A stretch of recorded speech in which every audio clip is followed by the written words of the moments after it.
You know, when someone tells you they're wearing a bulletproof vest, your immediate reaction is usually just this profound sense of, like, total security. Right, it's Kevlar. You think, I've mitigated the absolute worst-case scenario. Nothing can hurt me now. Exactly. You put it on and you feel entirely invincible. But what people rarely think about is just how incredibly heavy and restrictive that vest actually is. Yeah, totally. Like, sure, it stops a bullet if you're standing on dry land. But if you happen to trip and fall into a lake while wearing it... Oh, man. Right. That exact same piece of equipment that was keeping you perfectly safe is going to pull you straight to the bottom. It's the ultimate double-edged sword. Like, the absolute protection functionally becomes the anchor that drowns you. And that is exactly where we're starting today. Yeah. I'm Joe, everyone's good friend. Good morning, good afternoon, good evening, whatever time zone you're in. Welcome back to Sip&Talk. I'm Sunny. Welcome in, Sip&Talkers. We have a massive, just foundational topic for today's conversation. Oh, it's huge. We're talking about the U.S. dollar. Like, is America truly invincible? We're looking at the ultimate showdown between the collapse theory and the invincibility theory of U.S. dollar hegemony. And the whole catalyst for this actually comes from a male friend of the show, Mickey. He sent over this hardcore, heavily structured theory claiming that the U.S. is basically currently wearing a financial bulletproof vest. Yeah, he laid it out pretty aggressively. He really did. He argued that because of, the petrodollar, America's status as the ultimate global consumer, and its unique structural ability to just export domestic inflation, the dollar is basically untouchable. Untouchable. So our mission today is to break out of that echo chamber. We need to objectively analyze the actual mechanics of global finance without just blindly accepting the prevailing narrative. Okay, so let's unpack this bulletproof vest theory. Yeah. Because to really test it, we can't just look at the Kevlar, right? We have to see if there's a lake nearby that might drown it. Exactly. Because if you're looking at your own portfolio right now, you really need to know how this machinery actually operates under the hood. Precisely. And to do that, we have to look at a concept the legendary investor George Soros introduced way back in 1985. It's called the imperial circle. The imperial circle. Sounds ominous. Right. His whole warning was that there's no such thing as a permanently stable financial system. The exact advantages, Mickey pointed out. The pillars of the vest? Yeah, the things making the U.S. feel invincible. Those are actually the biggest hidden risks in the entire stack. Right, the sheer weight of the vest. So let's deconstruct the three pillars Mickey built his argument on. Mm-hmm. Pillar number one is the petrodollar. Right. And the argument goes that because global oil is priced and traded in dollars, the entire world is basically permanently pegged to our currency. And it was a genuinely brilliant, airtight system for decades. You want energy to run your country. You absolutely need dollars. Yeah. And how do you get dollars? You manufacture goods and sell them to the U.S. It forced this continuous global loop. But we're kind of looking at the sunset of the petrodollar right now. Yeah, the landscape is shifting. Massively. Energy transitions to renewables are fundamentally changing the base demand. And more importantly, the geopolitical shifts are eroding the monopoly. Wait, like what specifically? Well, you have Saudi Arabia openly considering trading oil in RMB with China. Wow. Yeah. The exact moment oil isn't exclusively a dollar-only game, that absolute rigid global demand for the U.S. dollar starts to loosen. It's like, think of going to your favorite local convenience store. For years, the only way you could buy a soda there was by using their highly specific branded USD reward points. Right. You had to play their game. Exactly. If you wanted a drink, you absolutely had to grind to earn those points. Okay. But suddenly you walk in one Tuesday and realize the cashier is happily accepting RMB points, or even like a digital currency. Yeah, the options open up. The soda is exactly the same, but you don't absolutely need to stuff your wallet with their specific proprietary points anymore just to quench your thirst. That is a perfect way to visualize the mechanism. The absolute monopoly on the transaction medium is breaking down, which actually brings us to the second pillar of the vest. The U.S. as the ultimate consumer. Yep. Mickey argues that the whole world desperately relies on American consumption to keep their own economies running. Which is true on the surface. We buy everything. We are the absolute engine of global demand. We totally are. But that is a massive structural double-edged sword Being the global consumer of last resort causes severe domestic hollowing out. Right, the Rust Belt effect. Exactly. We lose our manufacturing base, and we run up absolutely massive trade deficits.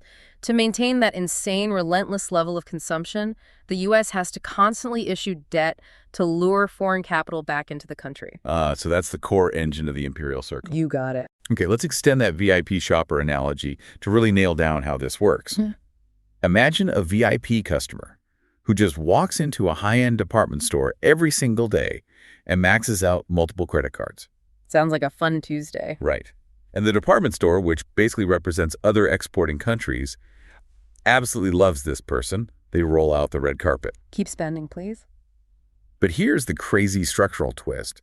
The department store actually takes the cash the VIP just paid them, and they use it to buy shares in the VIP's own personal bank. Wait, really think about that for a second. Yeah, they are actively funding the VIP's debt so the VIP can keep coming back to shop tomorrow. Exactly. They buy U.S. treasuries to recycle the dollars, and they only love that system until the VIP's total credit limit gets so absurdly high that they suddenly realize, uh-oh, this guy might never actually be able to pay the principal on this tab. Yeah, the music stops. When the store finally decides to cut up the card, the entire dynamic collapses overnight.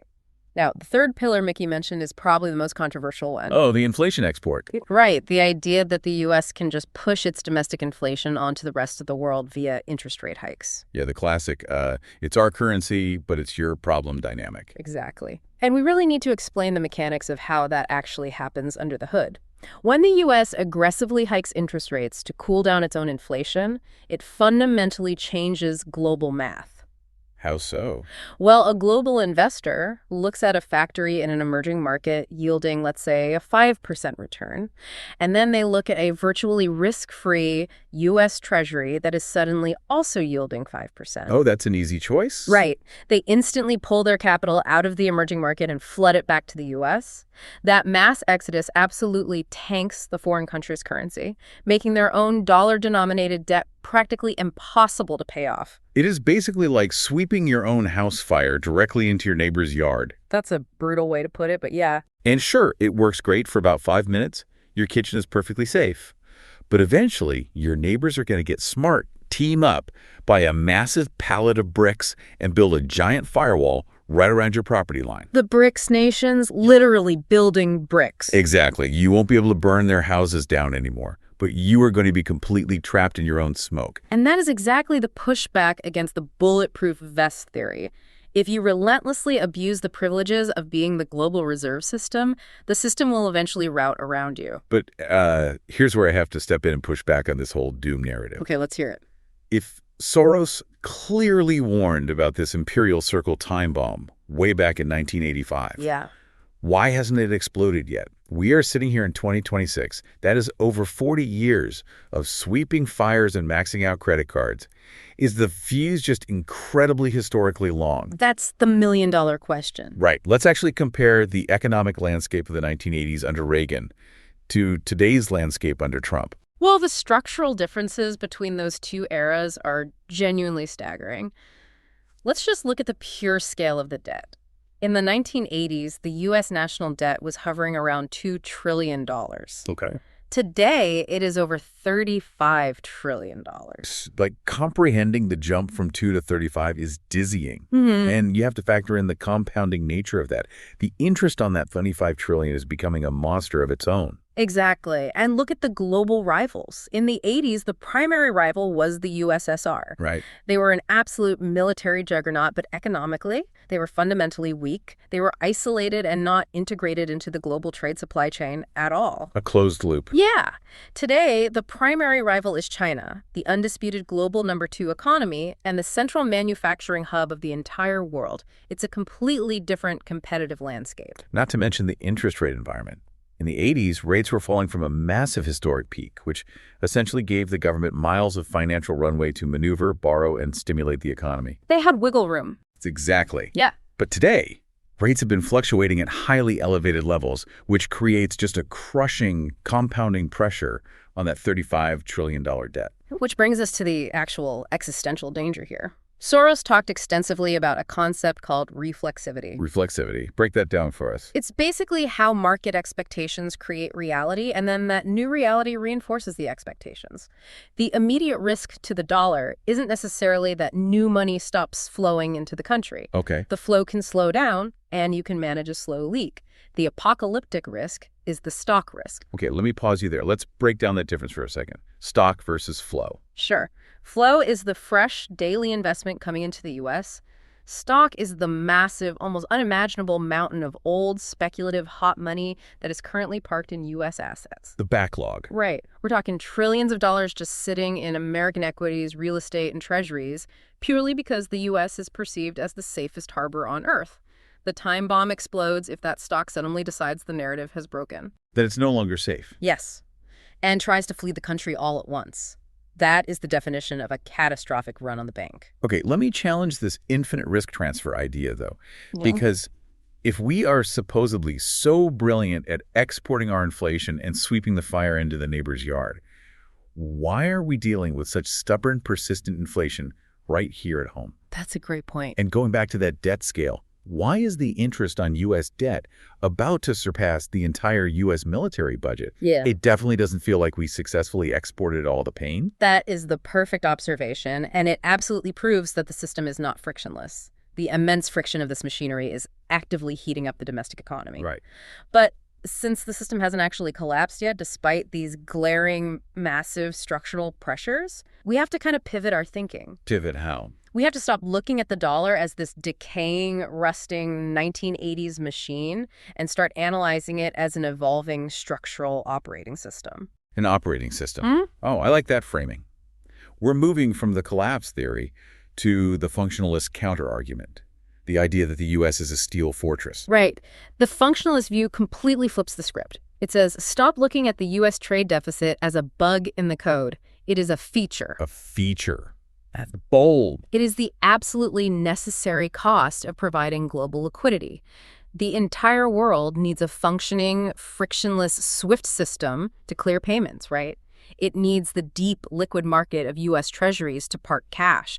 And it desperately needs the predictability of U.S. legal frameworks to enforce contracts. Yeah, you need the infrastructure. Exactly. By deliberately running a massive deficit, the U.S. is essentially printing and distributing the exact money the global economy needs to actually function. I get it. It's exactly like your monopoly telecom provider. Oh, I hate my telecom provider. We all do. Yeah. You might absolutely hate them. You hate their abysmal customer service. You complain endlessly about the monthly bill. You swear to your friends you are going to cancel. Every single month. But if they own the fastest, most reliable, deepest underwater fiber optic cables on planet Earth, you are going to grit your teeth and keep paying your bill.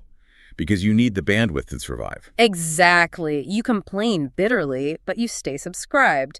And that ties directly into the second structural pillar of this steel fortress. Which is? The absolute glaring lack of alternatives. We talk about the old money escaping the U.S., but structurally, where exactly is it going to go? Right. Capital always needs a home. You can't just put trillions of dollars under a mattress. You really can't. So let's look at the actual options on the table. You have the euro, but the eurozone is structurally fragmented.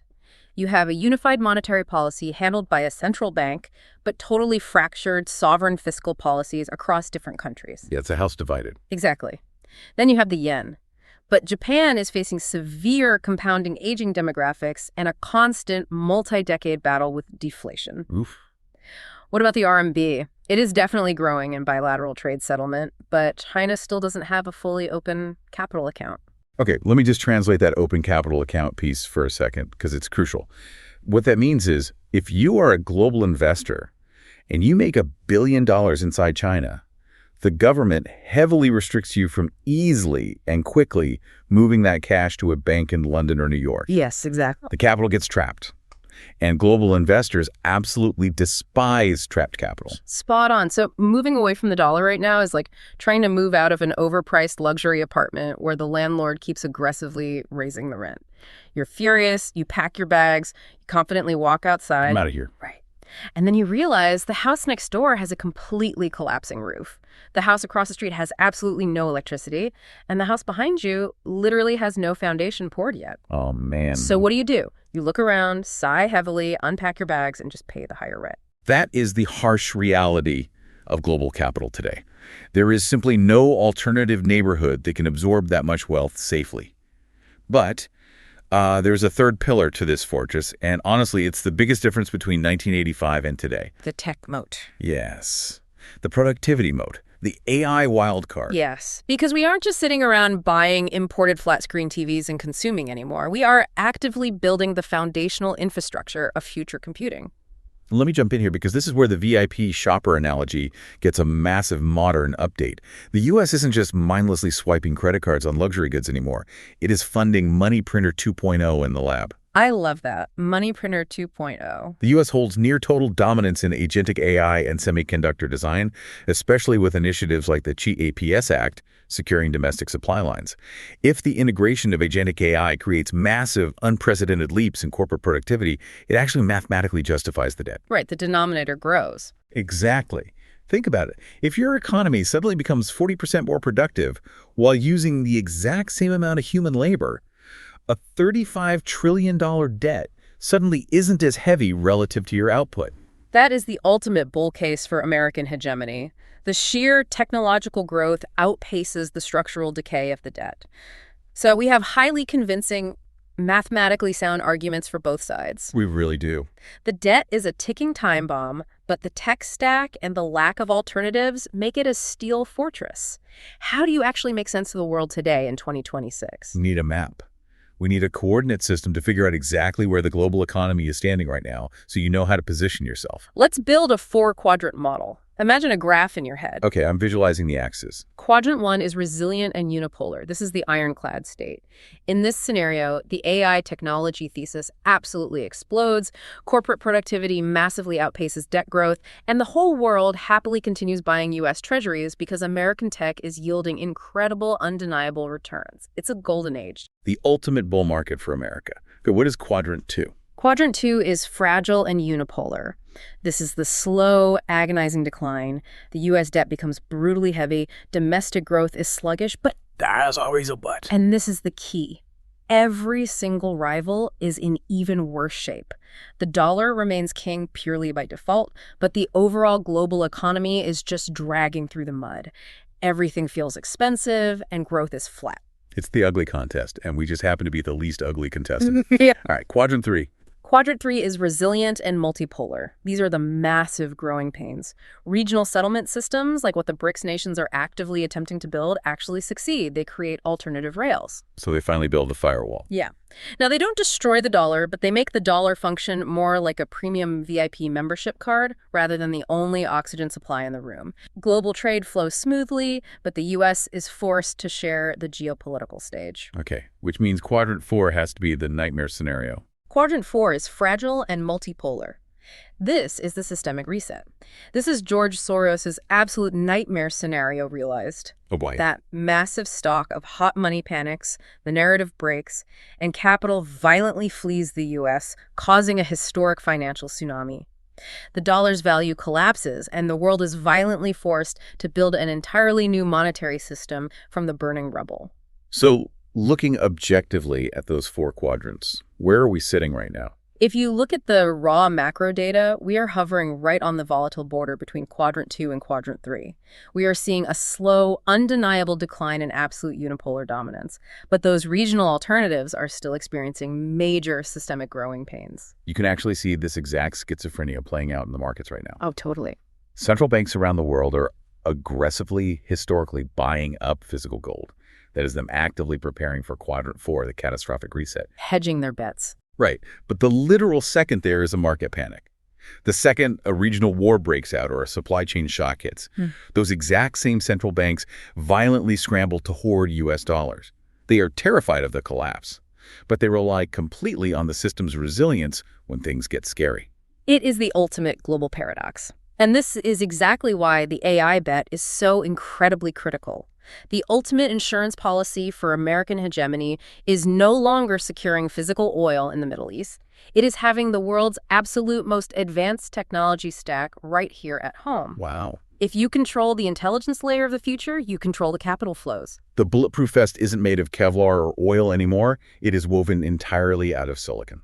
Which brings us to the final takeaway. The absolute most dangerous phrase you can ever use in the financial world is taken for granted. Wow. Yes, that is incredibly true. When you look around and firmly believe the dollar is invincible, that it can never possibly be challenged, that is exactly when you might want to look at diversifying into gold or real hard assets, because systems inevitably break right when complacency peaks. But on the exact flip side, when you are reading the doom-scrolling headlines and you are absolutely convinced the dollar is doomed and the empire is falling into the ocean. Take a breath. Yeah, take a breath.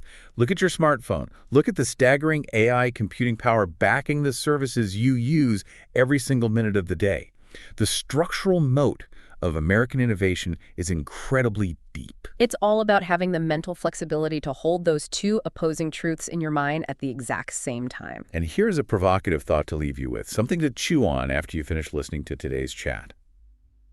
If the US dollar's ultimate defense is its technological moat, its AI, its computing power, its digital infrastructure, the real question might not be whether the dollar survives. Right. The real question is whether the next global reserve currency is issued by a sovereign country at all, or if it's issued by a global tech network. Think about that the next time you seamlessly tap Apple Pay. Ooh, that's a wild thought. Now, before we wrap up, a quick reminder. Everything we've discussed today is a purely academic thinking framework. We're just exploring the fascinating mechanics of global finance. This is absolutely not financial or investment advice.